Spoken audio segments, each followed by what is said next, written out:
Hello दोस्तों, welcome back. मैं हूं आपका अपना शंकर सर और शुरू करने जा रहे हैं इस वन शॉट सीरीज का एक और प्यारा सा लेक्चर। इस लेक्चर में हम लोग एक इंपॉर्टेंट टॉपिक जो क्लास 11th का है, सीईटी में ऑफिशियल जो वेटेज है वो एक क्वेश्चन का रखता है, लेकिन डेफिनेटली ये भी one of the basic chapters में आता है जो आपके केमिस्ट्री को, जो भी उसका पकड़ है उसको बनाएगा स्ट्रॉन्ग। तो शुरुआत करते हैं इस चैप्टर को जिसका हेडिंग है स्टेट्स ऑफ मैटर। तो बड़ा आसान सा टॉपिक है। अभी गारंटी करवा रहा हूं कि जिस तरह से ये अगला सेशन अगले 1 या 1.5 आवर के लिए जो भी सेशन चलेगा, अगर आप लोग बड़े ध्यान से इसको लास्ट तक देखते हो, सारी बातें समझने की कोशिश करते हो, तो डेफिनेटली आपका सीईटी का क्वेश्चन गारंटी से सही हो ही जाएगा। कोई शंका नहीं होने दूंगा। तो मेक श्योर कि आप लोग बस लास्ट तक एक एक पॉइंट, हर क्वेश्चन पॉसिबिलिटी इंक्लूडिंग पीवाईक्यूज, और इंक्लूडिंग पीवाईक्यू नहीं, on the basis of PYQs मैंने लेक्चर फ्रेम कर रखा है। तो बस आपको लास्ट तक टिके रहना है और इस लेक्चर को कंटिन्यू देखना है। तो चलो भाई शुरुआत करते हैं इस टॉपिक को। इस टॉपिक का हेडिंग है states of matter.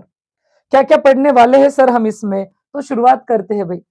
States of matter अगर बात करूं तो सबसे पहले तो शुरुआत करते हैं व्हाट इज मैटर। तो हमें पता है दुनिया की हर वो चीज जिसके पास दो प्रॉपर्टीज होना मस्ट है, मैंडेटरी है। एक तो something that has mass and occupies some volume, some space, is called as matter. दो प्रॉपर्टीज होने चाहिए, मास होना चाहिए और कुछ ना कुछ स्पेस में जगह।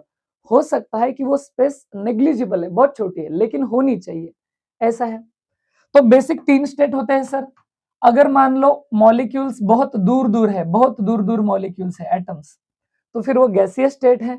वही अगर मैं बात करूं कि ये पार्टिकल्स थोड़े रैंडम तो है लेकिन बहुत दूर दूर नहीं है, तो वो लिक्विड स्टेट है। और अगर वही मैं बात करूं कि पार्टिकल्स एकदम सटीक, कॉम्पैक्टली अरेंज है, रिजिड स्ट्रक्चर बना रहे हैं, तो वो सॉलिड स्टेट है।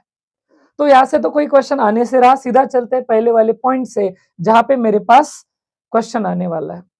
तो इस चैप्टर में हम खास करके गैस स्टेट की बात करने वाले हैं, क्योंकि सॉलिड स्टेट और लिक्विड स्टेट के लिए एक chapter solutions already class 12th में है, जो इंडिविजुअली तीन तीन क्वेश्चन का वेटेज रखता है।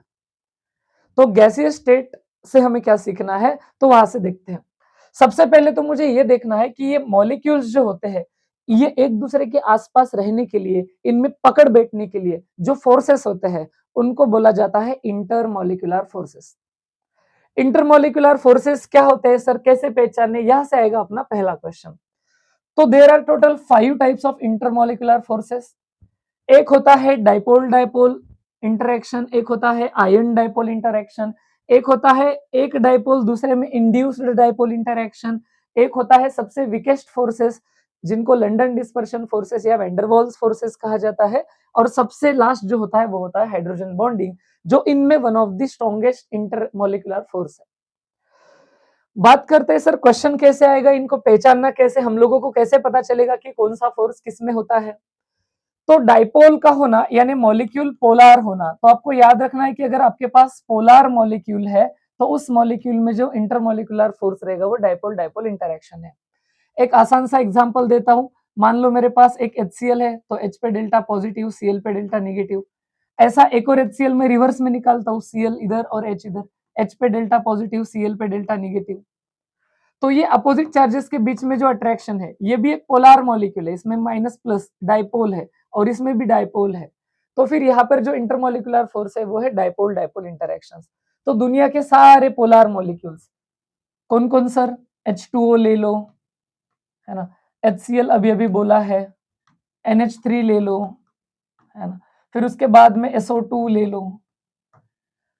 तो ये वाला, अगर ये वाला आपको पहचानने में नहीं आता है तो आप लोग एक बार बेसिक वाला दूसरा चैप्टर वीडियो जो है वो देख लेना है।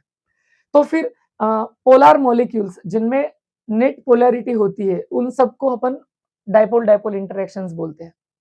फिर दूसरा होता है आयन डाइपोल। तो नो डाउट इसमें एक एटम जो होता है वो आयन होता है, चाहे वो कैटायन रहे चाहे वो एनायन रहे। एंड दूसरा मॉलिक्यूल डाइपोल है, मतलब कैसा मॉलिक्यूल होता है सर, पोलर मॉलिक्यूल होता है। तो एक पोलर मॉलिक्यूल और मेरे पास एक क्या होता है, आयन। अगर इनमें कोई इंटरेक्शंस होते तो आयन डाइपोल इंटरेक्शन है। एग्जांपल बता देता हूं, समझो बात को। अगर मैंने क्या कर दिया, Na प्लस आयंस को है, Na प्लस आयंस को पानी में डाल दिया इन वाटर, तो Na पे प्लस चार्ज है यानी उसके पास इलेक्ट्रॉन कम है, पॉजिटिव चार्ज है। तो होता यह है कि H2O जो कि ऐसा बेंट स्ट्रक्चर होता है, ऑक्सीजन पे पार्शियल निगेटिव है, हाइड्रोजन पे पार्शियल पॉजिटिव है। सिमिलरली एक और H2O, यहाँ पे भी हाइड्रोजन पे पार्शियल पॉजिटिव, ऑक्सीजन पे पार्शियल निगेटिव। मान लो एक और H2O है, उस पे भी सेम कहानी, हाइड्रोजन लेस इलेक्ट्रोनेगेटिव है तो उस पे प्लस चार्ज, ऑक्सीजन ज्यादा इलेक्ट्रोनेगेटिव है तो उस पे माइनस चार्ज। तो ये H2O जो है ये पोलर मॉलिक्यूल है, इसमें प्लस माइनस डायपोल है और ये चार्ज वाला है, तो ये निगेटिव चार्जेस इसको अट्रैक्ट करेंगे, इसके साथ इंटरैक्शंस करेंगे। इन इंटरैक्शंस को बोला जाता है आयन डायपोल इंटरैक्शंस। अगली वाली बात देखो, दूसरा होता है डायपोल इंड्यूस्ड डायपोल इंटरैक्शन। मतलब एक तो डायपोल है, वापस बताओ डायपोल यानी क्या सर? Polar molecule. एक तो रहेगा मेरे पास पोलर मॉलिक्यूल, ये रहेगा। इंड्यूस्ड डायपोल माने क्या? एक दूसरा मॉलिक्यूल जिसमें डायपोल इंड्यूस्ड हो रहा है ना, इंड्यूस हो रहा है, इंड्यूस पोलैरिटी। डायपोल को आप पोलैरिटी से रिलेट कर पा रहे हो। एग्जाम्पल से बताओ सर, कैसा एग्जाम में आएगा? जैसे ऑलरेडी पीवाईक्यू आ चुका है, अगर मैं बोलूं benzene in ammonia, benzene in H2O डाला तो भी चलेगा, अमोनिया डाला तो भी चलेगा।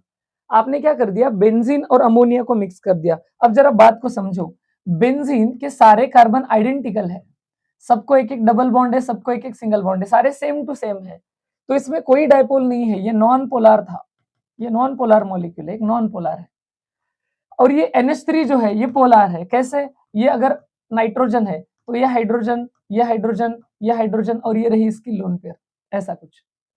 तो इन हाइड्रोजन्स पे क्या है? डेल्टा पॉजिटिव है, हाइड्रोजन्स पे डेल्टा पॉजिटिव है, हाइड्रोजन्स पे डेल्टा पॉजिटिव है। या मैं अपोजिट से भी दिखा सकता था वैसे, मतलब नाइट्रोजन जिस पे डेल्टा नेगेटिव है उसको भी मैं बेंजीन के साइड में दिखा दूंगा। अब क्या होता है? इन हाइड्रोजन्स पे पार्शियल पॉजिटिव है क्योंकि ये नाइट्रोजन इलेक्ट्रोनेगेटिव अपने तरफ इलेक्ट्रॉन खींच रहा है, तो इन पॉजिटिव चार्ज की तरफ देखो बेंजीन में 3 पाई बॉन्ड है, इलेक्ट्रॉन डेंसिटी अच्छी खासी है, तो ओवरऑल ये जो पाई बॉन्ड के इलेक्ट्रॉन है ये नोटिस हो रहा है कि अपने आप ही इस पॉजिटिव चार्ज की तरफ शिफ्ट हो रहे हैं और ज्यादा इलेक्ट्रॉन इस साइड में आ रहे हैं, इधर पार्शियल निगेटिव आ रहा है और इस साइड के ऑब्वियस इलेक्ट्रॉन कम हो जाएंगे, इस पे आ रहा है पार्शियल पॉजिटिव। तो ये पहले तो नॉन पोलर था, लेकिन अब इसमें पोलैरिटी इंड्यूस हो गई। पोलैरिटी क्या हो गई? इंड्यूस्ड हो गई, इंड्यूस हो गई, बाद में आ गई। तो इसको बोला जाता है, एक है डाइपोल यानी पोलर मॉलिक्यूल और दूसरे में इंड्यूस्ड डाइपोल यानी बाद में पोलैरिटी आ रहा है। कैसे पहचानना है?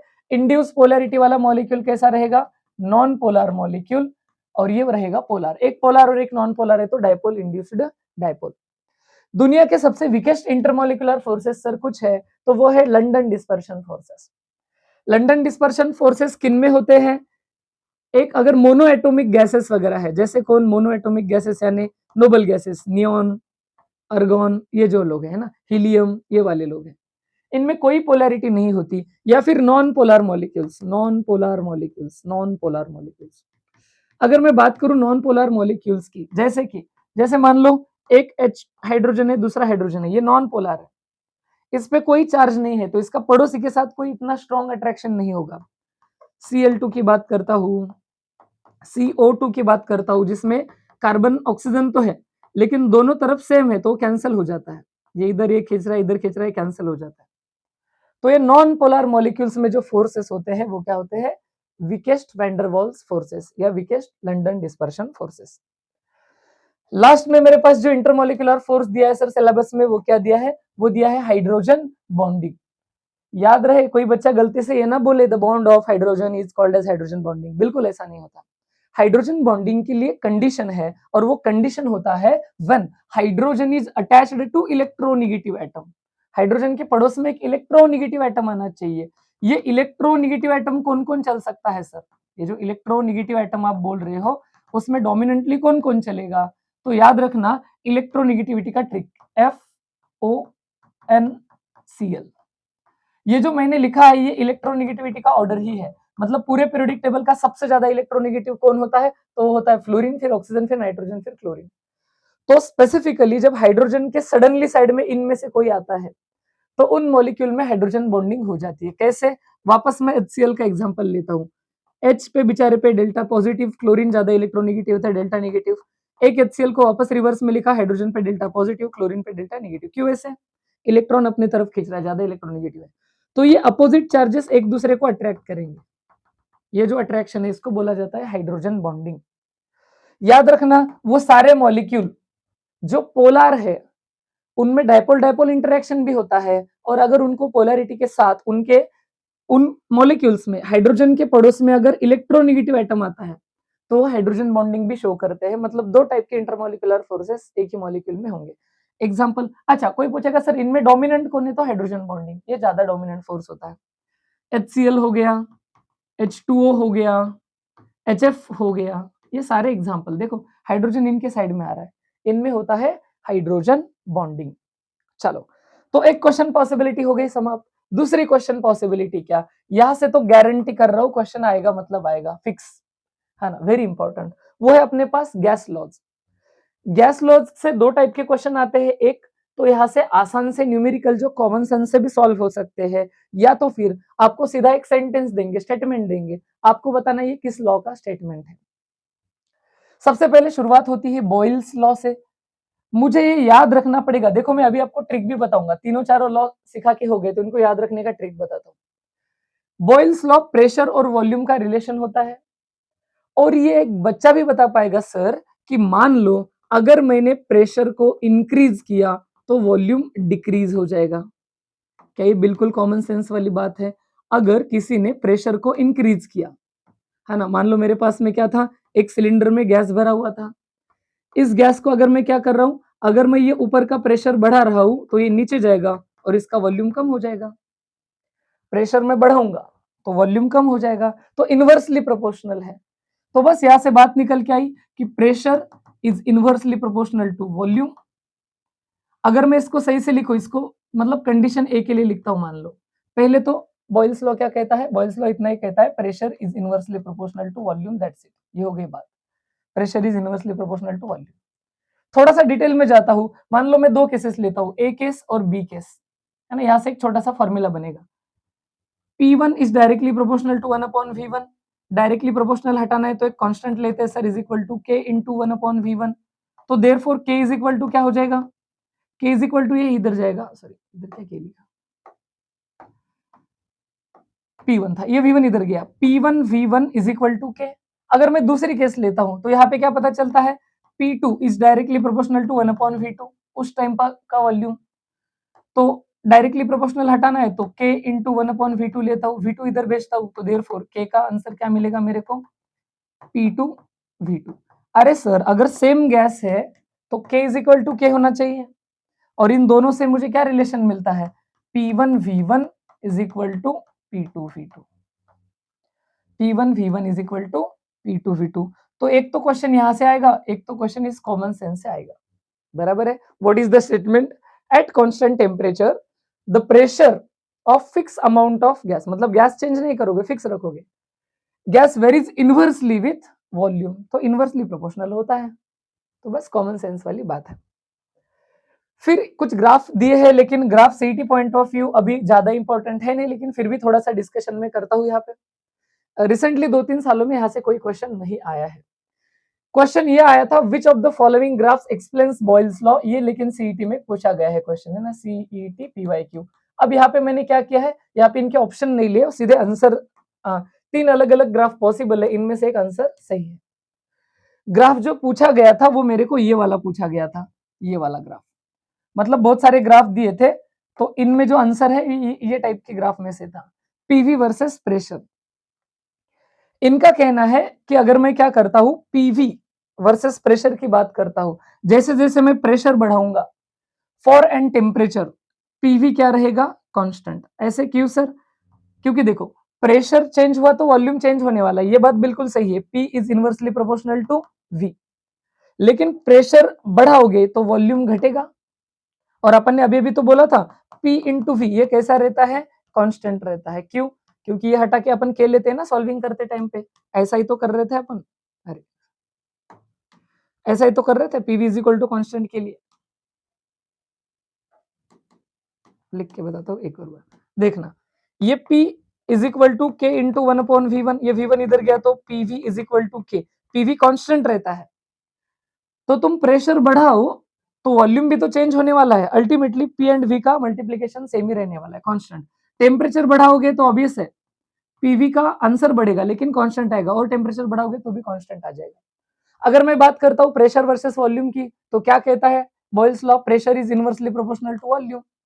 तो जैसे जैसे प्रेशर बढ़ेगा वॉल्यूम कम कम होगा, जैसे जैसे प्रेशर कम होगा वॉल्यूम बढ़ेगा, ऐसी वाली बात हुई। नो डाउट टेम्परेचर ज्यादा होता है तो वॉल्यूम और प्रेशर दोनों ज्यादा होते हैं। प्रेशर अपॉन 1/v ले लू तो ऑब्वियस है इनवर्स आ जाएगा, क्योंकि pressure is inversely proportional to volume था।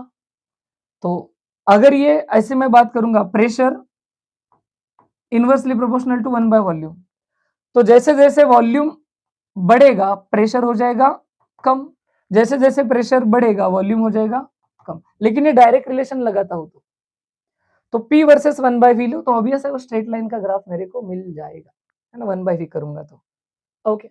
तो ग्राफ से एक ही क्वेश्चन वैसे आया था वो पहचानने के लिए। नेक्स्ट मेरे पास है sir Charles law. Charles law, Charles law क्या कहता है जरा ध्यान से समझो। बस इतना याद रखना है कि ये किसका रिलेशन है, बाकी बच्चा भी बता देगा कि सर क्या लॉ हो सकता है। मैं बात करता हूँ टेम्परेचर और वॉल्यूम की। तो अगर मान लो मैंने क्या कर दिया, यहाँ पे कुछ गैस के पार्टिकल लिए हैं, इनका टेम्परेचर T1 था। अब थोड़ी देर में मैंने क्या कर दिया, टेम्परेचर T2 कर दिया जो कि ग्रेटर देन T1 है।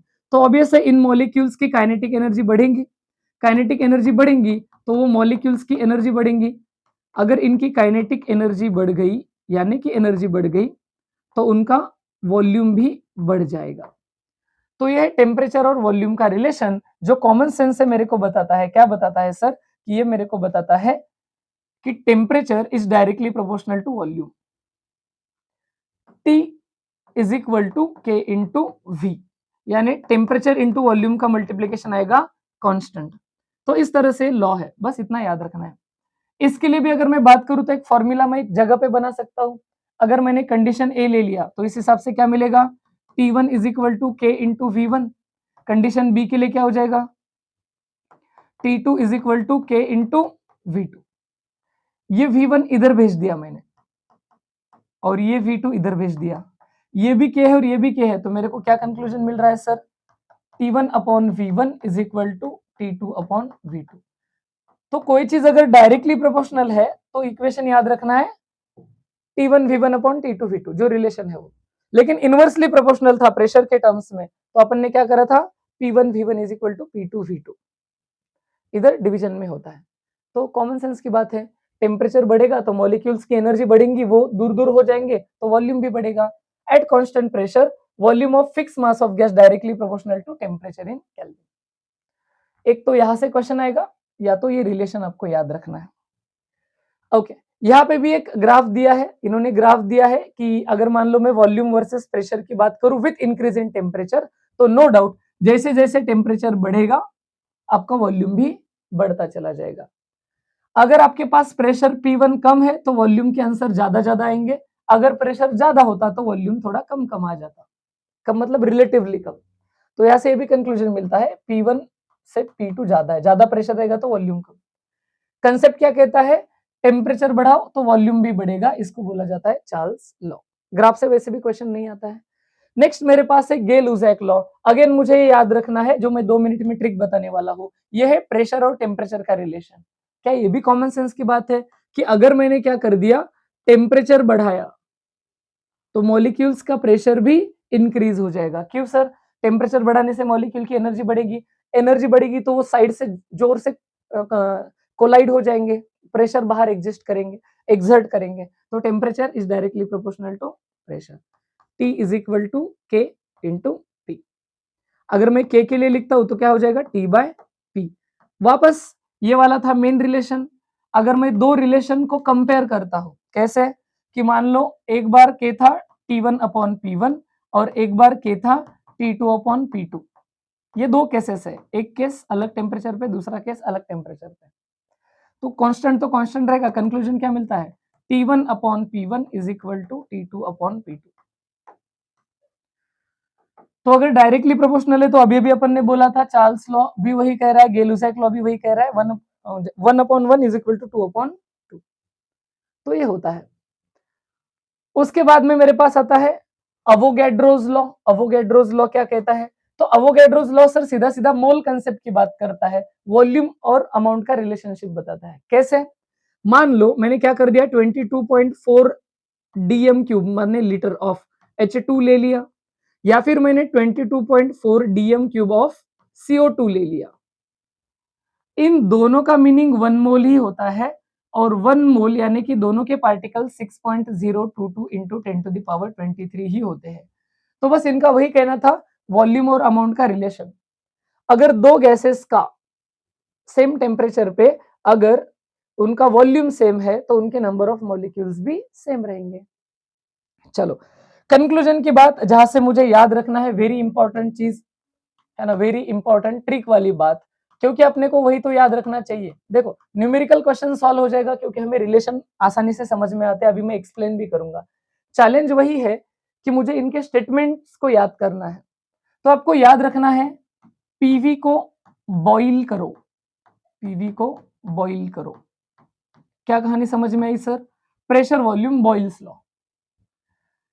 टीवी को चालू करो, टीवी को चालू करो मतलब क्या सर?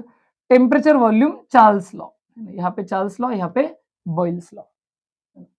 अगर मैं बात करूंगा प्रेशर टेम्परेचर की तो आपको याद रखना है पीटीजी, पीटीजी, पीटीजी, पीटीजी, है ना, याद रखना पीटीजी, पीटीजी।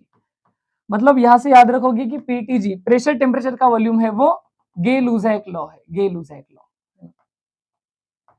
गाय-लुजैक, गाय-लुजैक बोला जाता है, Gay Lussac law, Gay Lussac law, Charles law, Boyle's law, बराबर है। अवोगैड्रो भाई साहब ने क्या बोला था? तो ये आपकी बात हो रही है वॉल्यूम और नंबर ऑफ मोल्स की, वॉल्यूम और नंबर ऑफ मोल्स की जो है वो अवोगैड्रो है, अवोगैड्रो। इसको याद ही रख लेना, अवोगैड्रो को मोल कंसेप्ट से याद रखना है, मोल कंसेप्ट, मोल कॉन्सेप्ट। अगर दो या दो से ज्यादा अलग अलग गैसेस के सेम वॉल्यूम लोगे तो मोल्स भी सेम होंगे और मोल सेम होंगे तो मॉलिक्यूल भी सेम होंगे। तो ये वाला आपके पास मेगा ट्रिक है, इसको याद रख लेना। पीवी को बॉइल करो, पीवी को चालू करो, पीटीजी। कैसे क्वेश्चन आते हैं ध्यान से देखेंगे। Which of the following is true according to Gay Lussac's law? अरे देखो सर ये गाय-लुजैक लॉ आ गया ना अपने पास। क्या था formula? P T G, PTG माने गाय-लुजैक का है प्रेशर टेम्परेचर वॉल्यूम। हमें पता है pressure is directly proportional to temperature, तो pressure is equal to K into temperature, तो देयरफॉर ये टी उधर जाएगा तो K is equal to P by T. कौन सा ऑप्शन है ऐसा? ये देखो P by T is equal to constant, constant यानी के। तो ये स्ट्रेट फॉरवर्ड, लेकिन मुझे वो याद रखना चाहिए था पीटी जी, नहीं तो कुछ भी आंसर लग सकता है। अच्छा एक और फॉर्मूला जो आपके लिए इंपॉर्टेंट था, अगर मैं सारे ये जो अभी तक के लॉ थे, Boyle's law, Charles law, Gay Lussac law, इनको अगर मिक्स करता हूं तो एक इक्वेशन बनता है जिसको बोला जाता है कंबाइंड गैस इक्वेशन। अब यहाँ पे डेरिवेशन तो नहीं, आपको डायरेक्टली याद रखना है। कंबाइंड गैस इक्वेशन होता है P1 upon V1 upon T1, sorry P1 into V1 upon T1 is equal to P2 into V2 upon T2। इसको याद रख लेना है भाई, याद रख लेना है ऐसे ही से। आप डेरिवेशन पे जाएंगे नहीं, जो भी है ना अपन वन शॉट टाइप में देख रहे तो ओके। तो इसको डायरेक्टली याद रख लेना, स्ट्रेट फॉरवर्ड क्वेश्चन है। What is the numerical value of gas constant of R? तो आर के वैल्यूज देखो, किताब में कंटेंट बहुत दिया है, अपन वन शॉट की बात कर रहे हैं तो सीईटी के सारे पॉसिबिलिटी कवर कर रहा हूं। तो ये वाला इंफॉर्मेशन वापस से पढ़ा है नहीं, क्वेश्चन के फॉर्म में ही बता देता हूं। आर के तीन वैल्यूज है मेरे पास, एक होता है 8.314, लेकिन उसका यूनिट होता है जूल पर केल्विन पर मोल। एक मेरे पास होता है 0.082, वो होता है मेरे पास लीटर एटमॉस्फेयर पर केल्विन पर मोल। और एक होता है मेरे पास 2, लेकिन उसका यूनिट होता है कैलोरी केल्विन पर मोल, है ना। तो सर फर्क किस चीज का आ रहा है, जूल, लीटर एटमॉस्फेयर या कैलोरी? आपको यूनिट क्या पूछता है उसके ऊपर है। यहाँ पे पूछ रहा है लीटर एटमॉस्फेयर वाला तो 0.082 लगा दो। अगर उन्होंने जूल का पूछा होता तो 8.314। अब इसके डेरिवेशन तो अपन करने नहीं वाले हैं अभी। और अगर मानो कैलोरी में पूछता तो 2। तो ये इंपॉर्टेंट चीज आपको याद रखनी है। न्यूमेरिकल आएगा तो ब्रैकेट में वैल्यू देते, कोई टेंशन वाली बात नहीं है। लेकिन अब क्वेश्चन ही डायरेक्टली ऐसा पूछ रहे तो फिर तो मुझे लर्न करना पड़ेगा। आगे देखो गैस लॉ पे क्या क्वेश्चन आता है। ये सारे क्वेश्चन सीईटी 2025 के चल रहे, आपको याद दिला दूं, मैक्सिमम क्वेश्चन सीईटी 2025 के हैं। एक आध क्वेश्चन मैंने 2024 का ले रखा है, वो भी कब, जब उस टाइप की क्वेश्चन पॉसिबिलिटी 24 में आई और 25 में नहीं आई हो। तो पकड़ के चलो कि सारे 25 के पीवाईक्यू करा रहा हूं मैं। Okay, a gas occupies 11 2 dm cube at 105। ये वॉल्यूम है और ये प्रेशर है। आपको पता है ना, पीवी को बॉईल करो, पीवी को बॉईल करो, मतलब ये बॉयल्स लॉ की बात हो रही है। अगर आपको पता भी नहीं होता कि ये बॉयल्स लॉ है, फिर भी आप रिलेशन तो बता ही पाओगे। प्रेशर बढ़ाओगे तो वॉल्यूम कम होगा। तो इस केस में आपके पास क्या था, P1 V1 is equal to P2 V2 था। तो P1 और V1 दे रखा है आपको। P1 कितना दिया है 105 किलो पास्कल इंटू V1 कितना दिया है 11.2 इज इक्वल टू, क्वेश्चन आगे पढ़ो, प्रेशर इंक्रीज टू 210, माने प्रेशर 210 करा है। अब V2 बताओ, एकदम कॉमन सेंस वाली बात हो गई sir. V2 is equal to ये उधर जाएगा 105 इंटू 11.2 डिवाइडेड बाय कितना था ये 210। देखो सीटी के एक कैलकुलेशन बड़े आसान होते हैं, स्ट्रेट फॉरवर्ड होते हैं। ये जाएगा 2 से, 105 दूना 210, और ये 2 को सॉल्व करोगे तो ये V2 मिलेगा आपको 5.6, इसका आधा। ये सीधा सीधा हो गया। अब देखो किसी को ये फॉर्मूला याद नहीं आ रहा है तो ट्रिक क्या करेगा। ट्रिक मेरे को पता है कि pressure is inversely proportional to volume है। प्रेशर कितना था 105, तो उधर कितना हो गया 210। अगर प्रेशर हो गया 2 टाइम्स प्रेशर, तो वॉल्यूम हो जाएगा हाफ, वॉल्यूम हो जाएगा हाफ, है ना। ये हो गया डबल, तो ये हो जाएगा हाफ, दैट्स इट। तो प्रेशर को डबल करो तो वॉल्यूम तो हाफ ही होगा, 11 का 5 हो जाएगा। तो ऐसे भी आप लोग जुगाड़ लगा सकते थे। ओके, अगला क्वेश्चन देखते हैं। Calculate the volume of a gas. Volume of a gas और प्रेशर, वॉल्यूम और प्रेशर का रिलेशन दिया है ना। फिर वापस बोला है 1 एटमॉस्फेयर होता है, P2 यहाँ पे है, P1 यहाँ पे है ना, ऐसा कुछ होता है। तो फिर अच्छा सॉरी, ये दिया है, मान लो आपके पास क्या है V2, इसको 1 बोलते हैं, उसको 2 बोलते हैं, क्या ही फर्क पड़ रहा है। इनका कहना है 1 एटमॉस्फेयर पे 25 ml था, तो 1.25 पे कितना होगा। अरे वही बात हुई sir, P1 V1 is equal to P2 V2। मान लो मैं क्या करता हूं, P1 V1 लेता हूं, ये लेता हूं 1.25, और मान लो मेरे को V1 पता नहीं है, इक्वल टू, तो उसको क्या लिख दूं 1 इंटू 25 ml। इसको सॉल्व करता हूं तो V1 इज इक्वल टू, ये उधर चला जाएगा 25 डिवाइडेड बाय 1.25, है ना, 25 डिवाइडेड बाय 1.25। सॉल्व कर लेना, इसका आंसर मिलेगा 20 ml। सही है, एकदम सही, बिल्कुल। तो ये वाला हो जाएगा इसमें भी, लेकिन डायरेक्ट ये डबल वगैरह नहीं हो रहा है, तो ये थोड़ा सा कंफ्यूजिंग हो सकता है। इतनी तो बात थी कि आंसर तो इन दोनों में से ही टिक करोगे। क्यों सर, क्योंकि प्रेशर 1 से 1.25 हो रहा है, प्रेशर बढ़ा तो वॉल्यूम तो कम होगा।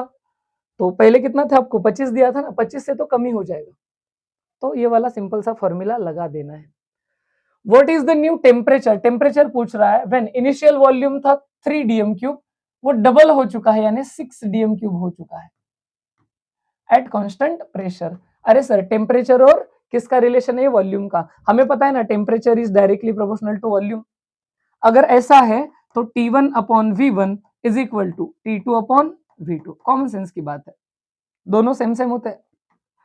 अगर मैं बात करूं यहाँ पे क्या क्या दिया है मेरे को, टेम्परेचर पूछा है, initial what is new temperature, अच्छा ओके, ये दिया है T1, ये दिया है V1, ये दिया है V2, डबल हो गया ना V2। आपको पूछा है T2 कितना रहेगा ना, न्यू टेम्परेचर कितना रहेगा। तो T2 के लिए रीअरेंज करो, ये इधर भाग जाएगा, तो क्या हो जाएगा T2 is equal to T1 upon V1 into V2। T1 कितना दिया है सर मेरे को 300, V1 कितना दिया है 3, V2 कितना हो गया 6, ये हो गया 2 जा, ये हो गया 600 केल्विन, 600 केल्विन। सिंपल सा क्वेश्चन। तो स्टेट्स ऑफ मैटर के जो न्यूमेरिकल है वो रिलेटिवली बहुत आसान आ रहे हैं ना, बहुत ही ज्यादा आसान आ रहे हैं। सिर्फ मेरे को रिलेशन से ऐसे आना चाहिए। एट 0 डिग्री सेल्सियस यानी 273 केल्विन, क्या ये सबको समझता है, क्योंकि डिग्री सेल्सियस को केल्विन में करोगे तो प्लस 273 करना होता है। तो उस टाइम पे जो वॉल्यूम आपके पास है वो है 22.4, तो ये है मान लो T1, तो ये है आपके पास V1, T1 V1। आपको बताना है जब वॉल्यूम V2 जो है वो 224 हो जाएगा तो टेम्परेचर बताओ T2 कितना हो जाएगा। अरे सर ये तो सेम है अपना, है ना, चार्ल्स लॉ, है ना। टीवी को चालू करो वाला ट्रिक। तो क्या है अपने पास T1 upon V1 is equal to T2 upon V2, क्योंकि डायरेक्टली प्रोपोर्शनल है, अभी अभी अपन ने प्रूव भी करा था। निकालना क्या है, T2 निकालना है, इसको भेजो। Therefore T2 is equal to T1 कितना दिया है 273 मल्टीप्लाइड बाय V2 कितना है 224 डिवाइडेड बाय V1 कितना है 22.4। सर सीईटी एग्जाम बड़ा सा क्यूट एग्जाम है, क्यों? कैलकुलेशन कितना आसान दिया, 10 से जाएगा, 10 से कैसे, 1 से पॉइंट शिफ्ट करो 10 टू द पावर -1, इससे कट गया, ऊपर गया प्लस हो गया। टेम्परेचर टू कितना मिल गया 2730 इन केल्विन, 2730 इन केल्विन। तो ये आसान सा क्वेश्चन अपीयर हो रहा है। ओके, देखो मैंने बोला था सीधा सीधा स्टेटमेंट पे क्वेश्चन आएगा। तो मेरे को बताओ गाइलुजैक के लिए क्या था? गाइलुजैक के लिए था पीटीजी। पीटीजी ट्रिक था, pressure temperature, pressure temperature, pressure is directly proportional to temperature, एक ही जगह पे दिया है प्रेशर टेम्परेचर। तो ये मुझे याद आने चाहिए ट्रिक्स, है ना? क्या था? पीवी को बॉइल करो, टीवी को चालू करो, पीटीजी, अवोगाड्रो यानी मोल कंसेप्ट। ओके, फिर नेक्स्ट जो क्वेश्चन मेरे पास आता है वो आता है आइडियल गैस इक्वेशन से। आइडियल गैस इक्वेशन वो होता है ना, पहले तो आइडियल गैस की बात करते हैं। आइडियल गैस वो होता है जो क्या करता है, follow all the gas laws, all the gas laws, खास करके तीन, कौन से बॉयल्स लॉ, चार्ल्स लॉ और अवोगाड्रोस लॉ, ये वाले जो फॉलो करता है, follows all the gas laws, है ना, ऐसे वाले को बोला जाता है आइडियल गैस। लेट सारे अगर मैं गैस लॉज को कंबाइन करता हूं तो ये डेरिवेशन तो अभी अपने को करने से रहा, लेकिन सबको ये पता है PV is directly proportional to NRT. Directly proportional बोलने से अच्छा सीधा सीधा इक्वल टू लेते हैं, PV is equal to NRT. इसको बोला जाता है अपना आइडियल गैस इक्वेशन। पी माने क्या है सर? प्रेशर है, प्रेशर। वी माने क्या है सर? वॉल्यूम है। एन क्या है? नंबर ऑफ मोल्स, जो भी गैसेस रहेंगे ना उनके। आर क्या है? Gas constant. इसका यूनिट क्या लेना है? वो एनर्जी का यूनिट तय करेगा, जैसे 2 मिनट पहले बोला था। जूल में है तो 8.314, लीटर एटमॉस्फेयर में है तो 0.082, और अगर मान लो आपके पास कैलोरी में है तो 2। कैलोरी में जनरली देते नहीं है। टी क्या है? टेम्परेचर है, लेकिन इसका यूनिट केल्विन होना चाहिए, है ना, ऐसा कुछ है। तो चलते सीधा क्वेश्चन सॉल्व करते हैं और क्वेश्चन से इस कंसेप्ट को रिवाइज करते हैं। इन्होंने बोला है 3.4 मोल्स, मोल्स दिए है, एन साइड में लिख लिया, मोल्स दिए हैं। Ideal gas occupies volume, volume दिया, लेकिन सर लेकिन ये ml में दिया है, मुझे लीटर में करना है, मिली हटाना पड़ेगा 10 टू द पावर -3 से या 1000 से डिवाइड करके। तो कितना हो गया? ये हो गया मेरे पास 68.10 to the power -3 in decimetre cube या लीटर। टेम्परेचर दिया है सर, टेम्परेचर कितना दिया है? 300 केल्विन दिया है। What would be the pressure? Pressure पूछ रहा है ना। बोला था कि ये आइडियल गैस है, सीधा सीधा इक्वेशन लगा दिया, PV is equal to NRT. क्या प्रेशर पूछ रहा है? Pressure is equal to NRT by V. सीधी बात, देखो ध्यान से क्या करूंगा, सारे वैल्यूज रख दूंगा। एन कितना है? P is equal to 3.4 into 3.4 into R कितना लेना है? तो आर उन्होंने दे रखा है 8.3 इंटू टेम्परेचर कितना है 300 डिवाइडेड बाय एनआरटी हो गया। वॉल्यूम कितना दे रखा था? वॉल्यूम दे रखा था 68 इंटू 10 टू द पावर -3, है ना, ऐसा कुछ है। अब इसको सॉल्व करते हैं, है ना, इसको सॉल्व करते हैं। ओके, सॉल्व करते करते आगे पहुंच गए तो इसका जो आंसर मेरे को मिलेगा, वैसे आपको ही कैलकुलेशन करना पड़ेगा थोड़ा सा रुक के, लेकिन फिर भी है ना अपन इसको क्रॉस चेक एक बार कर ही देते हैं, है ना। 68 इसको कर देता हूँ 83, है ना। ओके, तो चलो थोड़ा टाइम गया तो गया, अपन करते हैं 3.4 इंटू 8.3 का मल्टीप्लीकेशन करता हूँ। तो इसको रपा सॉल्व करूंगा तो वो मेरे को मिलेगा 4 3 12, 1 आया, 3 3 9 10, ये 32, ये गया 3 8 3 24 25 26 27। ओके, कितने से आ रहा है? 2 बार, 27.2 आ गया। फिर इसके बाद मेरे को करना है, मान लो इसको 3 से मल्टीप्लाई, तो ये 3 2 6 21 7 8 81 वगैरह कुछ तो भी आ गया। तो अगर मैं इस मल्टीप्लीकेशन की बात करूं, इसको अगर मैं क्या लिखता था 3 इंटू 100 ऐसे लिखो, है ना, इसको लिखूंगा 3 इंटू 100, तो मेरे को आंसर जो मिल रहा है वो P इज इक्वल टू मिल रहा है 81.6 डिवाइडेड बाय 68। ये ऊपर चला गया तो ये कितना हो जाएगा मेरे पास? ये ऑलरेडी था 10 टू द पावर 2, ये ऊपर आ गया तो 10 टू द पावर -3 का हो गया +3। इसको अगर मैं सॉल्व करूं तो ये कितने से जाता है जरा देखते हैं, 81.6 डिवाइडेड बाय मेरे पास 68 है।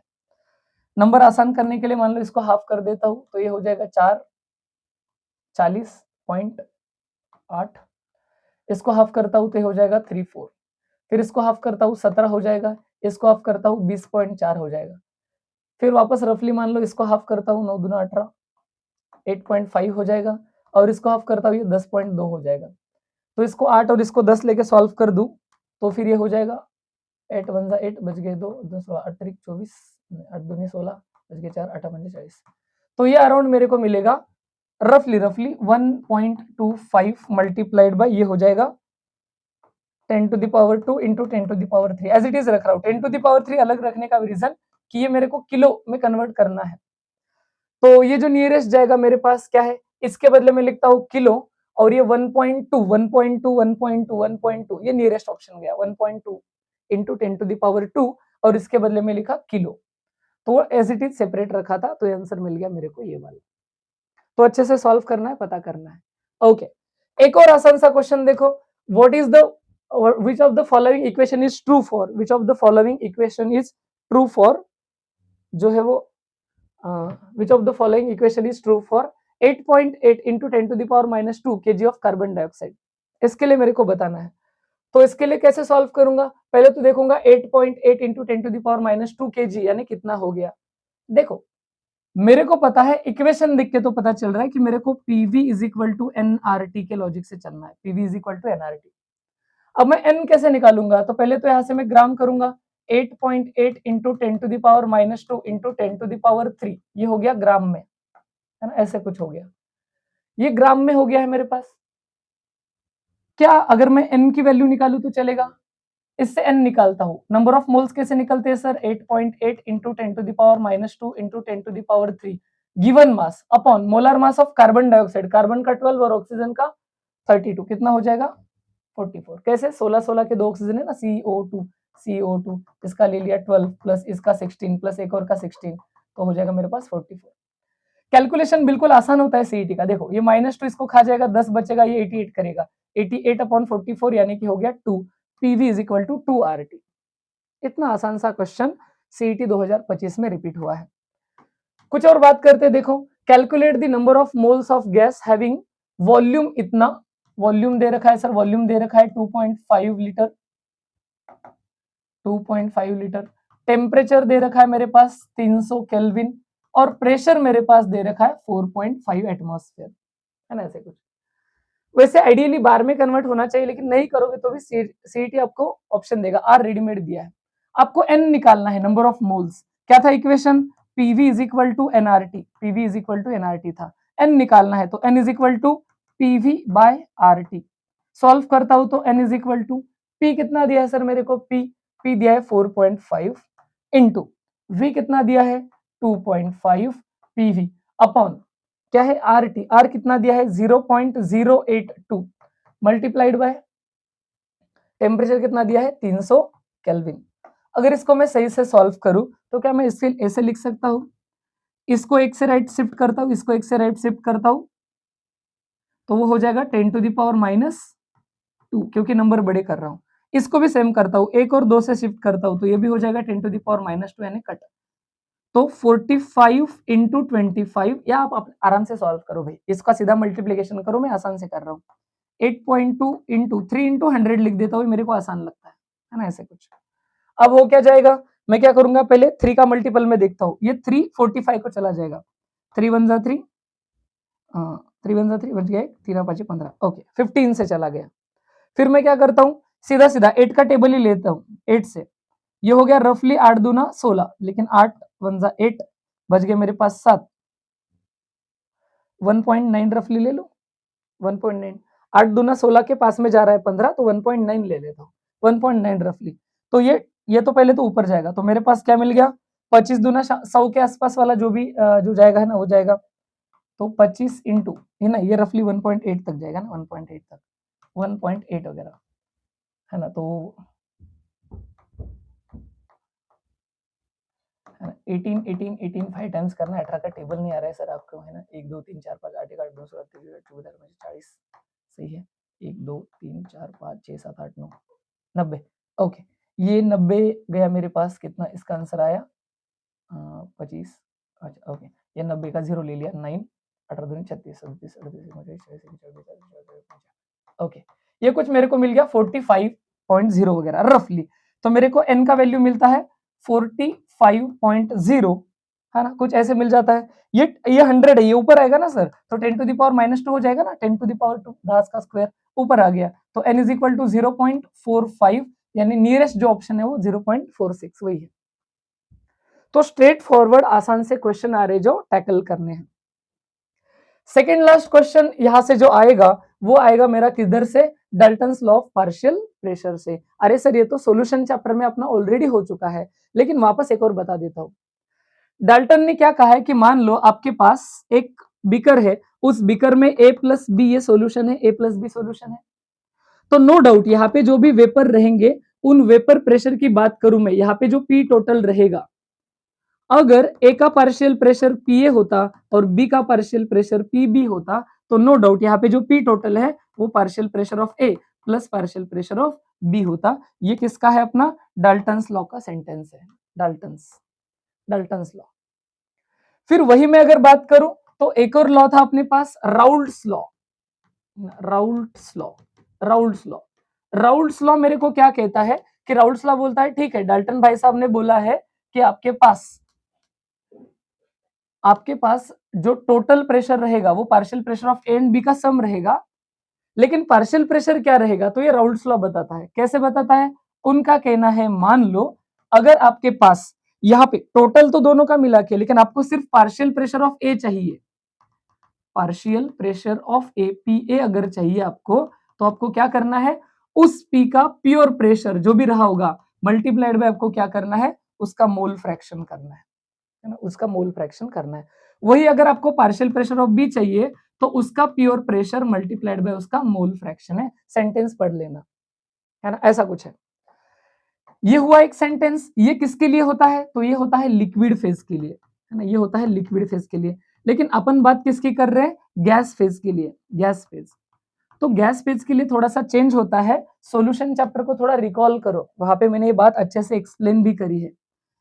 अगर गैस फेज में कंपोजिशन की मैं बात करता हूँ, लिक्विड फेज का तो सॉर्टेड है, अगर गैस फेज की बात करता हूं तो वहां पे याद रख लेना partial pressure of A is equal to रहेगा पी टोटल इनटू उसका mole fraction.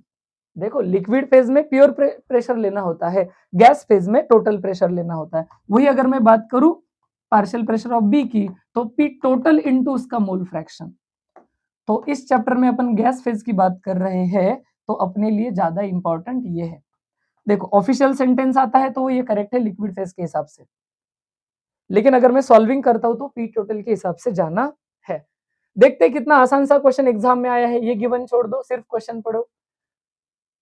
A container consist a mixture of 4 gases, 4 gases है जिसमें क्या क्या है, 5 ग्राम हाइड्रोजन है, 8 ग्राम हीलियम है, 50 ग्राम कार्बन डाइऑक्साइड है और 20 ग्राम नियॉन है at certain temperature. Which of the following gases will exert minimum partial pressure. पहले तो मैं आपको बता दूं पार्शियल प्रेशर का फॉर्मूला क्या होता है। पार्शियल प्रेशर मेरे पास में होता है कि पार्शियल प्रेशर अगर मान लो मुझे किसका निकालना है, हीलियम का, तो मैं क्या करूंगा, total pressure multiplied by mole fraction of helium निकालूंगा। सिमिलरली अगर मुझे पार्शियल प्रेशर ऑफ किसका निकालना है, हाइड्रोजन का निकालना है, H2 का, तो मैं क्या करूंगा, P total multiplied by partial pressure of hydrogen निकालूंगा। क्या पी टोटल सारों को मिक्स कर दिया है ना, तो डाल्टन क्या कहता है, पी टोटल तो सबका मिला के होगा, तो पी टोटल होने वाला है फिक्स सबके लिए। तो क्या मैं ऐसे बोल सकता हूं यहां से पार्शियल प्रेशर जो रहेगा, पार्शियल प्रेशर वो directly proportional to mole fraction है। और मोल फ्रैक्शन कैसे निकलता है, मोल फ्रैक्शन निकलता है जिसके फाइंड आउट करने उसके मोल्स, है ना, तो मोल्स ऑफ दैट गैस, उस गैस का डिवाइडेड बाय टोटल मोल्स। वापस सबके टोटल मोल्स भी सेम होने वाले हैं, क्यों, अरे सर सबके मिला के तो टोटल मोल्स आएंगे, तो सबके केस में divided by total moles same ही आने वाला है। तो क्या मैं यहां से सीधा ट्रिक से जा सकता हूं कि pressure is directly proportional to number of moles, partial pressure is directly proportional to number of moles, इस वाले ट्रिक से जाऊंगा। अब मुझे क्या करना है, मोल्स निकालने हैं, जिसके मोल्स ज्यादा उसका प्रेशर ज्यादा, जिसके मोल्स कम उसका प्रेशर कम। इतना आसान सा लॉजिक है। तो निकालता हूं वन बाय वन।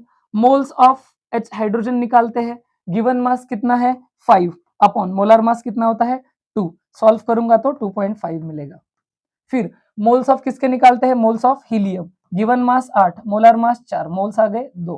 फिर सॉल्विंग करते हैं किसके, moles of CO2, given mass 50 gram, molar mass 44, answer आएगा 1 point something, 1 point something, detail में सॉल्व करने की जरूरत भी नहीं है। फिर चलते हैं मोल्स ऑफ किसके, Ne में, वो आएगा 20 अपॉन Ne का मोलर मास 20 होता है, एटॉमिक नंबर का डबल करो, आंसर आ गया 1। ये 1 पॉइंट समथिंग था, 3 4 कुछ तो भी। क्या सबसे कम मोल्स इसी के आ रहे हैं, कम मोल्स है तो देयरफॉर प्रेशर भी कम रहेगा, जो आपको पूछा था, तो आंसर मिलेगा मेरे को नियॉन वाला। अगर यहीं पे पूछता सबसे ज्यादा प्रेशर किसका, तो हाइड्रोजन का, क्योंकि उसके मोल्स ज्यादा है ना, तो यहां से क्वेश्चन हो गया। Equal masses of helium and oxygen, equal masses लिए है, कितना लिया जानबूझ के बताया नहीं, परेशान कर रहे, दे भी तो सकते थे। Equal masses of helium and oxygen are mix in empty container, एक एम्प्टी कंटेनर में मिक्स कर दिया। What is the fraction of total pressure exerted by helium, सिर्फ हीलियम का प्रेशर बताना है ना, हीलियम का प्रेशर। तो हमने अभी भी बोला था partial pressure is directly proportional to mole fraction, है ना, मोल फ्रैक्शन। तो जिसका मोल फ्रैक्शन जितना रहेगा उतना उसका पार्शियल प्रेशर अपन बोल देंगे इन टर्म्स ऑफ, अगर डायरेक्टली रिलेट किया तो। लेकिन पहले मुझे क्या करना पड़ेगा मोल फ्रैक्शन के लिए, मोल फ्रैक्शन कैसे निकलता है, मोल फ्रैक्शन ऑफ किसका निकलना है, मान लो मुझे हीलियम का, तो मुझे moles of helium upon total moles लेने होते हैं, टोटल मोल्स। अब टोटल मोल्स लेने हैं तो टोटल मोल्स के लिए पहले मोल निकालो सर, कैसे निकालेंगे, जानबूझ के देखो, हीलियम का एटॉमिक मास 4 होता है और ऑक्सीजन का होता है 32 मोलार मास, 2 ऑक्सीजन है ना, 16 दूना, ओके। तो मैं जानबूझ के क्या करता हूँ, वो जो इक्वल मास है ना दोनों का, वो मैं ले लेता हूँ 32, क्यों, वो दोनों का कॉमन मल्टीपल है। तो मैं इक्वल मास जानबूझ के क्या लेता हूँ, मान लो 32 ग्राम, सपोज मैंने मान के लिए ना, मान लिया मैंने, मान लिया, लो मान लिया हमने, है ना, मान लिया अपन ने। तो फिर मोल्स कैसे निकलेंगे, moles of helium is equal to 32/4, और मोल्स ऑफ ऑक्सीजन निकालूंगा तो हो जाएगा 32/32, ये गया 1 से और ये गया कितना 8 से। देखो अपन ने जैसे बोला था मोल फ्रैक्शन से आंसर निकलेगा, तो मोल फ्रैक्शन अगर मुझे निकालना, इस फॉर्मूला को कंटिन्यू करना है, तो क्या हो जाएगा, मोल फ्रैक्शन ऑफ हीलियम यानी कि जो प्रेशर के बराबर रहने वाला है, moles of helium 8 upon total moles 1 + 8, तो ये कितना हो जाएगा 8/9, तो यहाँ से आंसर भी क्या आ जाएगा 8/9। तो ये आसान सा क्वेश्चन है, सही से टैकल करना था। एक और बार सिमिलर क्वेश्चन क्या आप कर पाओगे, चाहो तो आप पॉज करके सॉल्व कर सकते हो। A container contains 4 gram of H2, 4 gram of helium and certain amount of Ne, कितना दिया है बताया नहीं है, लेकिन उनका कहना है what is the mass of Ne required so that partial pressure exerted by Ne will equal to partial pressure exerted by helium. अरे सर अपन वही बात कर रहे थे, पार्शियल प्रेशर जो होता है ना वो directly proportional to mole fraction होता है, बराबर है ना। तो इनका कहना है दोनों का प्रेशर सेम चाहिए, तो दोनों का मोल फ्रैक्शन भी सेम चाहिए। अगर मुझे partial pressure of neon equal to partial pressure of क्या करना है मेरे को, हीलियम करना है, तो मैं यहां से कंक्लूजन क्या लगा सकता हूं, mole fraction of neon equal to mole fraction of helium चाहिए। बात समझ में आई, तीनों क्वेश्चन में सेम लॉजिक है। मोल फ्रैक्शन कैसे निकलता है, मोल फ्रैक्शन निकलता है mole fraction given mole upon total mole, given mole upon total mole, क्या टोटल मोल दोनों के सेम ही रहने वाले हैं, देखो ना कैसे, इसके लिए दिखता हूं, देखो यह यहाँ पे रिलेट करता हूं, क्या करना पड़ेगा मुझे, moles of neon upon total moles equal two moles of helium upon total moles, total moles. जरा ध्यान से देखो क्या ये बात सही है कि दोनों के टोटल मोल्स तो सेम ही रहेंगे, दोनों को ही मिक्स किया ना, एक ही मिक्सचर में डाला है अपने, तो ये तो कॉमन है, मतलब सीधा सीधा this is equal to this. और ये कैसे निकलेगा, given mass upon molar mass of ये जो भी है neon is equal to given mass upon molar mass of, किसकी बात हो रही है, हीलियम की। चलो देखो तो ध्यान से, क्या मुझे ऑलरेडी 2 क्वांटिटीज दिए हुए हैं, बिल्कुल सर, हीलियम का 4 ग्राम दिया है, हीलियम का 4 ग्राम दिया है, मेरे को निकालना क्या है, मास ऑफ ये निकालना है, तो क्या मैं इसको उधर भेज दूं, अरे समझ में आ रहा है, ध्यान से देखो, तो मास कितना लगेगा नियॉन का, तो वो लगेगा, वेट दिया है हीलियम का 4, मोलर मास भी होता है 4 into molar mass of neon कितना था मेरे पास, नियॉन का मोलर मास 10 दूना 20 होता है ना, तो ये 4 से 4 कट गया तो W कितना आ गया 20, तो ये 20 ग्राम लगेगा, क्योंकि इसका 4 ग्राम यानी 1 मोल था गिवन मास अपॉन मोलर मास।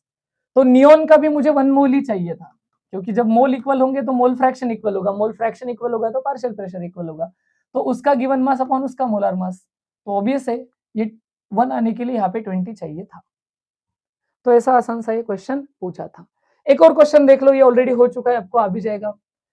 एक कंटेनर में इक्वल मासेस डाले हैं आप लोगों ने, किसके किसके, हाइड्रोजन के, हीलियम के, कार्बन डाइऑक्साइड के और नियोन के। उनका कहना है मिनिमम पार्शियल प्रेशर कौन एग्जिस्ट करेगा। आपने अभी देखा है partial pressure is directly proportional to mole fraction, यानी कि अगर मोल फ्रैक्शन सबके टोटल है तो partial pressure is directly proportional to moles भी बोल सकते हो, सीधा सीधा मोल्स पे भी वो डिपेंड करेगा। जिसके मोल्स ज्यादा उसका पार्शियल प्रेशर ज्यादा, जिसके मोल्स कम उसका पार्शियल प्रेशर कम। इक्वल मासेस लिए हैं, इन सब में आसान नंबर अगर मुझे कुछ लगता है तो वो मैं क्या करूंगा 44 लेके चलता हूँ कार्बन डाइऑक्साइड के हिसाब से। उसका मोलर मास होता है ना कार्बन का 12 और ये 16 16 32। तो मोल्स ऑफ हाइड्रोजन कैसे निकलेंगे, अगर मैंने 44 कंसिडर किया तो मोलर मास होता है 2, तो आगे 11।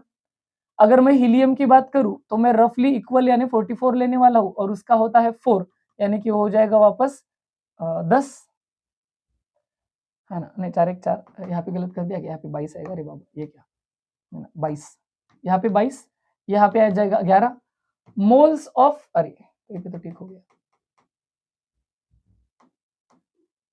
अरे ओके चलो क्वेश्चन, अच्छा वो सारा क्लिप डिलीट हो गया था क्या, ओके चलो वापस से बताता हूँ।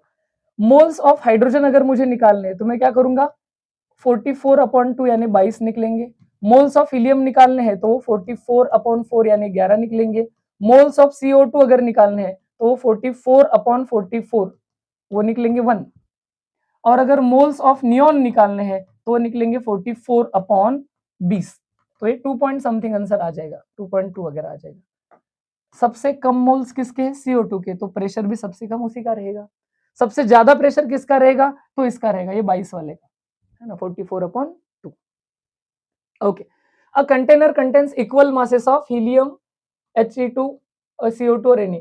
अरे ये दूसरे सेट में पूछा है मैक्सिमम किसका रहेगा, ये तो सेम कहानी हो गई, सेम एज लास्ट क्वेश्चन। तो मैक्सिमम किसका था, He2 का था। कैसे, ये देखो उसके मोल सबसे ज्यादा थे, है ना। ओके, तो ये तो लास्ट क्वेश्चन जैसे ही हो गया, last question same to same, सिर्फ इस सेट में मैक्सिमम प्रेशर पूछा था। ओके, एक और सिमिलर क्वेश्चन है, देखो टैकल कर पाएंगे क्या। A container consisting mixture of 28 gram N2, 8 gram He और 40 ग्राम नियोन। टोटल प्रेशर अगर 20 बार है तो पार्शियल प्रेशर ऑफ N2, अरे सर मुझे पता है partial pressure of N2 is equal to gas phase है ना, P total into mole fraction of N2, ऐसे निकलेगा फॉर्मूला, है ना, ऐसे निकलेगा फॉर्मूला। अगर ऐसे फॉर्मूला निकलेगा तो मुझे क्या निकालना चाहिए, P टोटल तो दिया है ना उन्होंने, कितना दिया है 20, मुझे निकालना है मोल फ्रैक्शन। मोल फ्रैक्शन के लिए चाहिए मोल्स, इसके मोल्स कैसे निकलेंगे, गिवन मास अपॉन मोलर मास यानी 1 N2 के मोल्स ऑफ N2। क्यों, एक नाइट्रोजन का 14 तो 2 का 28। मोल्स ऑफ हीलियम निकालो सर, कितने हो जाएंगे 8/4, कितने आ गए 2। और मोल्स ऑफ नियोन निकालो सर तो वो निकलेंगे 40/20। मोलर मास पता होना चाहिए रे, वो आ गए 2। तो मोल फ्रैक्शन निकालना है किसका, नाइट्रोजन का, तो मोल फ्रैक्शन ऑफ नाइट्रोजन निकलेगा उसके मोल्स अपॉन टोटल मोल 1 + 2 + 2 यानी कि 1/5। तो इसको 1/5 कर दो तो ये कितने से गया 5 चौक 20, 4 बार। तो ये आसान सा क्वेश्चन एग्जाम में अपीयर हुआ है। The partial vapour pressure of any volatile component, any volatile component मतलब ये लिक्विड है, वो वोलाटाइल है, लिक्विड की बात चल रही है, is equal to vapour pressure of pure component multiplied by, अरे ये तो वही हुआ ना sir, partial pressure is equal to pure pressure multiplied by mole fraction. इसको राउल्ट्स लॉ बोला जाता है, राउल्ट्स लॉ। गैस फेज के लिए वो डाल्टन्स लॉ पी टोटल लेते हैं, लेकिन प्योर लिया तो ये राउल्ट्स लॉ हो गया है। चलो, एक छोटा सा कंसेप्ट है एक्वस टेंशन, वहां से कोई क्वेश्चन आता नहीं है, लेकिन वो याद रखना है कि मान लो मेरे पास है ना एक बीकर में है ना, इस एक बीकर में पानी है, तो जैसे सरफेस टेंशन अपना फिनोमिना होता है उसी को अपन पानी के केस में एक्वस टेंशन बोलते हैं। तो इस यहाँ पे जो मॉलिक्यूल रहेंगे पानी के, उसको चारों तरफ से इंटरमोलिकुलर फोर्सेस है, सारे तरफ से इंटरमोलिकुलर फोर्सेस है, लेकिन जो सरफेस पे मॉलिक्यूल रहेगा उसको सिर्फ नीचे के साइड से इंटरमोलिकुलर फोर्सेस है। तो इसकी वजह से क्या होता है, सिर्फ डाउनवर्ड इंटरमोलिकुलर फोर्सेस है, ये एरोज यानी क्या है, इंटरमोलिकुलर फोर्सेस, इंटरमोलिकुलर फोर्सेस। जैसे H2O है तो वो क्या हाइड्रोजन बॉन्डिंग और डाइपोल डाइपोल इंटरेक्शन रहेंगे। इस वाटर के सारे साइड में पानी है तो सारे साइड से इंटरेक्ट, लेकिन ऊपर पानी नहीं है ना, तो सिर्फ नीचे की साइड में। इसकी वजह से क्या होता है, ये लेयर फॉर्म में रहता है, लेयर बनाता है।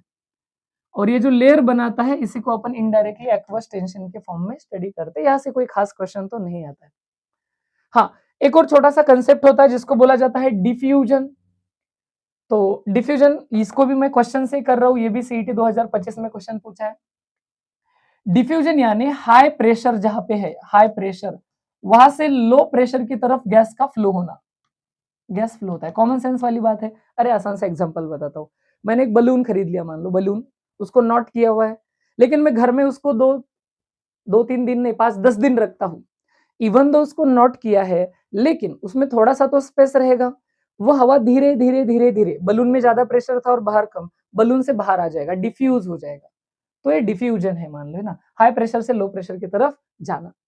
लेकिन इसका स्टैंडर्ड एसआई यूनिट क्या होता है, इतना ही पूछा, इसके अलावा कोई क्वेश्चन पूछा भी नहीं है रिसेंटली। तो गैस का जो एसआई मतलब वॉल्यूम का एसआई यूनिट है वो है अपने पास डीएम क्यूब, और टाइम के लिए मैं लेता हूं सेकंड, तो ये डीएम क्यूब पर सेकंड, मतलब कितना डीएम क्यूब कितने सेकंड में जा रहा है, डीएम क्यूब पर सेकंड इसका एसआई यूनिट होता है। ओके, फिर उसके बाद सेकंड लास्ट टॉपिक जो मेरे पास है, लास्ट टॉपिक है, वो है काइनेटिक थ्योरी ऑफ गैसेस। देखो यहाँ से रिसेंटली 2-3 सालों में कोई क्वेश्चन पूछा नहीं गया है। हाँ, लेकिन ये बात तो सही है, फिजिक्स में आपके पास एक चैप्टर है काइनेटिक थ्योरी ऑफ गैसेस, और बहुत डिटेल में है। अपने को बस 2-3 पोस्टुलेट्स है, सेंटेंसेस है। क्या सेंटेंसेस है, वन बाय वन थोड़ा कंक्लूजन टाइप में बता देता हूं। इनका कहना है कि गैसेस जो रहते हैं ना, एजम्पशन या पोस्टुलेट जो भी है, gases consist of tiny particles, छोटे छोटे। देखो अब यहाँ से मैं हूं और ये आप बैठे हो, आप हमारे बीच में crores of nitrogen oxygen CO2 के मॉलिक्यूल्स है।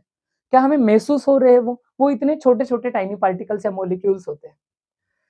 ऑन एन एवरेज ऐसे बोला जाता है कि ये जो गैस के पार्टिकल्स है वो एक दूसरे से बहुत दूर दूर होते हैं, इनके बीच में कोई इंटरएक्टिव फोर्सेस नहीं होते।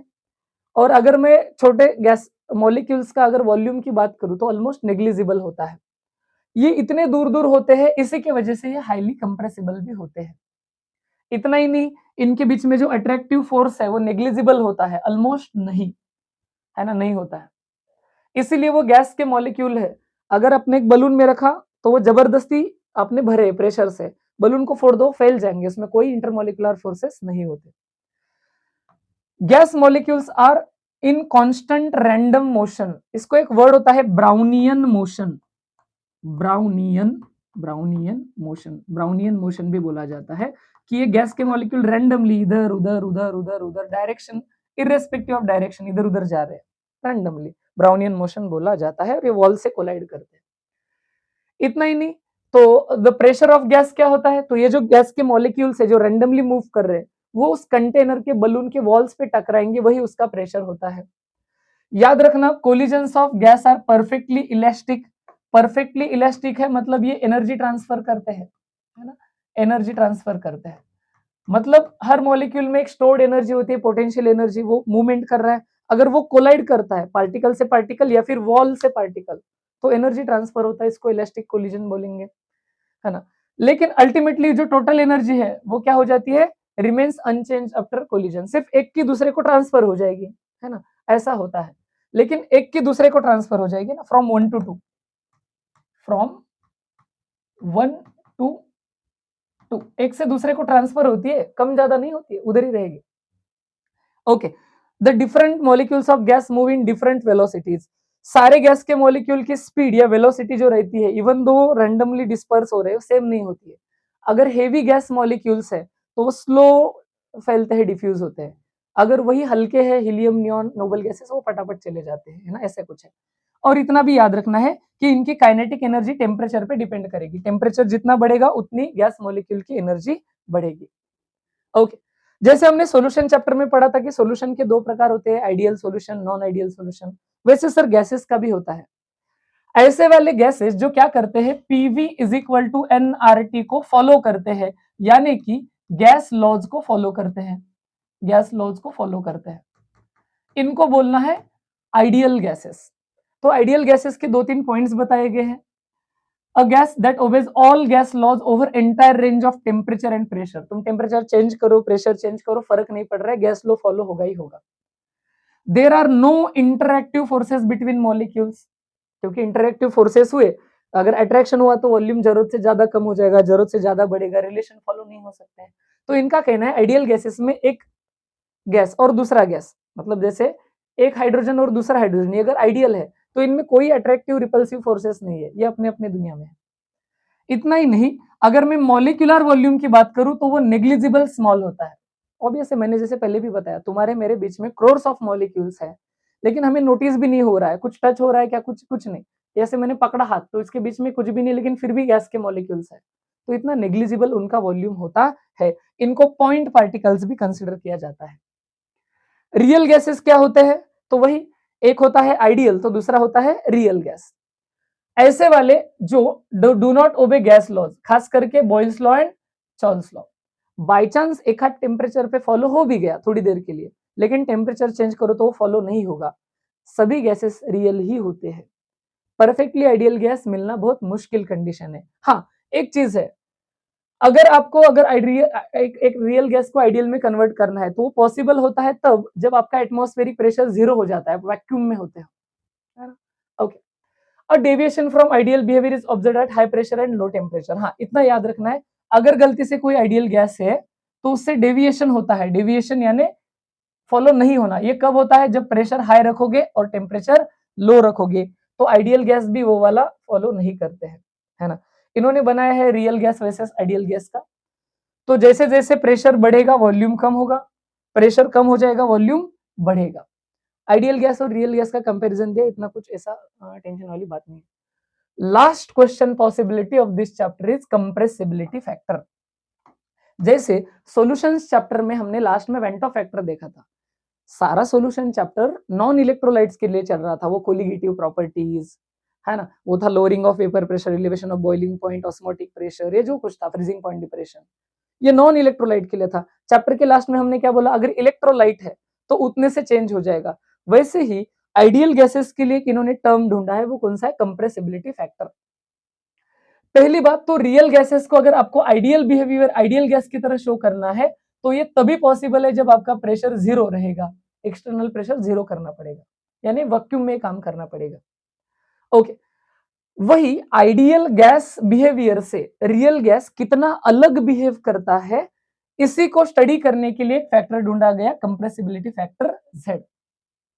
और इसका क्या डेफिनेशन देना था, तो इन्होंने जो भी इनको सही लगा, इन्होंने कंप्रेसिबिलिटी फैक्टर Z का फॉर्मूला आपके पास दिया है, PV डिवाइडेड बाय nRT।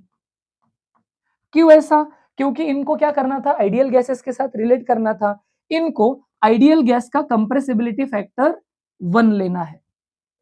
और आइडियल गैसेस के लिए, क्योंकि as we know PV is equal to क्या होता है, nRT होता है, तो देयरफॉर Z जो है वो PV अपॉन nRT है ना, तो ये और ये अगर सेम है तो इसका आंसर तो 1 आ गया। तो ऐसी कहानी थी, ये वाला एक फॉर्मूला याद रख लेना है, Z is equal to PV upon nRT। एक फॉर्मूला डायरेक्टली बता रहा हूं जिसका डेरिवेशन नहीं, compressibility factor in terms of आपको वॉल्यूम चाहिए, in terms of volume, in terms of volume की अगर मैं बात करूं तो वो होता है volume of real gas upon volume of ideal gas, है ना। जैसे 1 मोल जो होता है ना, मोलार वॉल्यूम आइडियल या फिर मोलार वॉल्यूम, और मोलार वॉल्यूम आपको पता है 1 मोल यानी 22.4 DM cube decimetre cube litre लेके चल सकते हो। तो इन दोनों से क्वेश्चन आ चुके हैं सीईटी 2025 में ही, लास्ट ईयर ही क्वेश्चन आ गए 2 सेट में। क्या क्या थे सर, जैसे पहला था, if compressibility factor Z is equal to 1.05 है तो what is the molar volume of real gas. तो कैसे निकालेंगे sir molar volume of real gas के लिए, तो Z इज इक्वल टू क्या था, V of real upon V of ideal, ऐसे ही तो था। अपने को क्या करना है, ये वाला निकालना है, वैसे ये दिया है वो तो आइडियली 22.4 होता है ना, तो मैं कैसे निकालूंगा, Z कितना दिया है 1.05 is equal to V of real gas, जिसका निकालना है molar volume of real gas upon volume of ideal gas, कितना होता है 22.4 डीएमक्यू पर लीटर।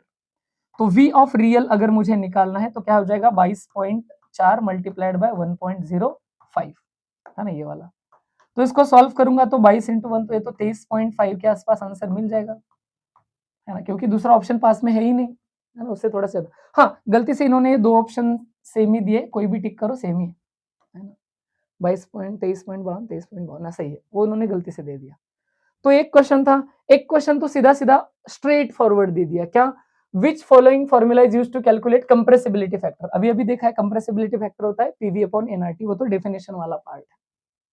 तो ये हुई कहानी, ये हुए all questions possibilities from the chapter states of matter.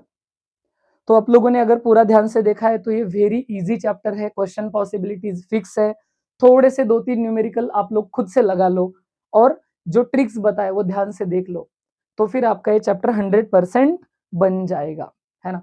तो बहुत बार ये होता है कि जो नोटिस कर पाते हम लोग कि अपने को लगता है कि सर इवन दो एग्जाम पास में है, पढ़ाई अच्छे से हुई है नहीं हुई है, हमें बार बार वही लग रहा है। देखो 2 साल की पढ़ाई अगर हम 1 महीने में करने की कोशिश करें और उसमें भी अगर हम सही से टाइम ना दें, अपने एफर्ट्स ना लगाए, तो ये पॉसिबल नहीं है, एक्सपेक्ट करना भी गलत है कि 2 साल की चीज़ हम 1 महीने में 15 दिनों में कैसे कर पाएँगे। तो बहुत लोग बोलते हैं सर ये हो गया, वो हो गया, तो या फिर अपन अननेसेसरी कुछ चीज़ों को एक्सक्यूज़ेज़ वगैरह देते हैं। तो उसके लिए 2 लाइनें मैंने रिसेंटली पढ़ी थी, मुझे पसंद आ गई, सोचा आपके साथ भी शेयर कर दूँ। तो अपन क्या करते हैं हमेशा, इस चीज़ को ब्लेम करो, उस चीज़ को ब्लेम करो, है ना? ये कमी है, वो कमी है, इन्होंने अच्छा नहीं पढ़ाया, मेरे को नहीं समझा, मेरे से नहीं हुआ, ये डिस्ट्रैक्शन आया, वो प्रॉब्लम हुई, कुछ आ गया, एक्स वाई ज़ेड। तो देखो ये सारी चीज़ें इनडायरेक्टली हम खुद ही इनवाइट करते हैं। तो उसके लिए 2 लाइनें सुन लेना। काँटों को दोष देना ठीक नहीं है पार्थ, काँटों को दोष देना ठीक नहीं है पार्थ, पैर हमने रखा था, वो तो अपनी जगह पे सही थे। पैर हमने रखा था, वो तो अपनी जगह पे सही थे। चलो थैंक यू क्लास, मिलते हैं नेक्स्ट लेक्चर।